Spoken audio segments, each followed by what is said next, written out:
We're getting some word from the control room about a call here, if I'm not mistaken.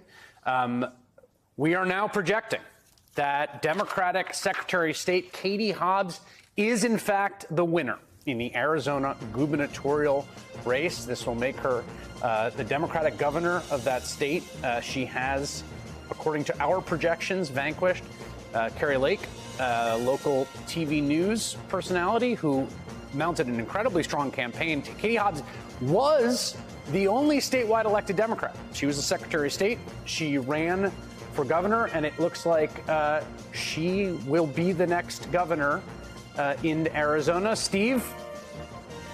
Well, that's why I was kind of stalling for time here, because I had a very everyone, we all understand. I had a very strong feeling this was coming, and I was running out of ways to say it without saying it. But yes, this was an advantage of over 20,000 votes, with Maricopa now pretty much exhausted in terms of remaining ballots. Pima County may have a few, but anything to come in out of Pima is probably going to benefit Hobbs.